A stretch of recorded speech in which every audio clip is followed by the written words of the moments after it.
Howdy. Still utilizing the 6.8, but I have switched to another bullet to test. This one is the 95 grain tipped triple shock X bullet from Boars. And I managed to get a little bit of load development in. That's actually a 3-shot group. In the center of the target, I made my adjustment, fired a couple more to the head, and made a final adjustment from there. Went out that night to rid the ranch of some armadillos. I'm just testing around a couple of these different colors. This is about 50 yards, and I think I'm probably going to stick with white hot. That's just what works best for me. But here I am target practicing on a few armadillos, and I will get ready for a hunt the following evening. This one was actually pretty close.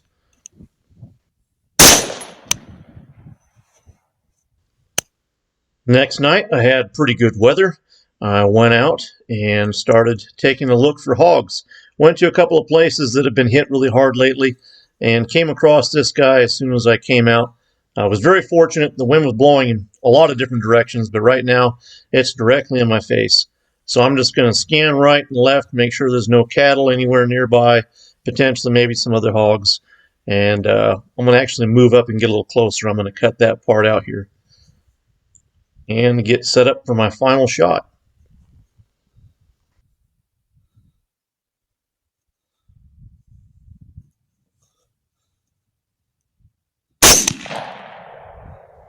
And just like that, the hog is down. Now I know a shot directly into the central nervous system from a broadside shot is going to do the trick, so I just kind of wanted to give it a little bit of angle and see how well it is. And it is working pretty well. This boar came in at 170 pounds. He was covered in mud, so I didn't lay my rifle across for reference. This is just the view that I saw when I walked up. He was obviously bleeding out of the nose and mouth. I think I got the lungs. And I just shot a little video here of my findings. Just a really quick after action because I cannot find any sign of blood anywhere. Sorry for tilting the camera there. But I mean, turned them over twice, stood on them, nothing's come out, holes have sealed up. I feel absolutely no broken ribs or shoulder on the front side. Everything is intact. Spine is intact. And it's that way on the other side too. So other than the obvious signs of taking out the lungs, I have no clue on this one. Sorry. And on to the neighboring property where I came across this large boar. And I was fortunate enough again to have the wind in my face. Just a quick scan, and then I'm going to try to put him down.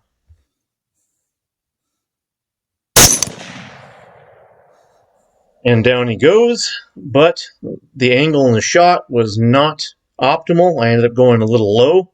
So as I walk up, I see him still upright, and I'm going to go ahead and put a quality assurance shot into his shoulder and spine just to make sure he's dead.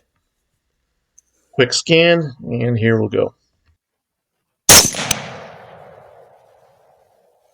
You'll see here in a moment that I actually went under the spine, but I did a ton of damage to the arteries, and he ended up throwing a lot of blood out over here in the area. I'm sure it was a mortal hit, the first one, but he was not dead. There's the exit wound right there on the neck, and here we have a photo with my rifle just to kind of show you that he was pretty stinking big. He ended up taping about 235 pounds, even though he wasn't that large. I apologize for the shadow. I lost my cell phone flashlight, so here we are just looking at some photos with my headlamp. This is the entry wound, and I just kind of put a couple of white lines where the spine is going to be, so you can see that I actually went underneath the spine. The exit wound for that is pretty substantial there in the neck. Like I said, it bled quite a bit, and you'll see the hole there was about, I don't know, 2/3 of an inch or so. You could stick your index finger in if you wanted.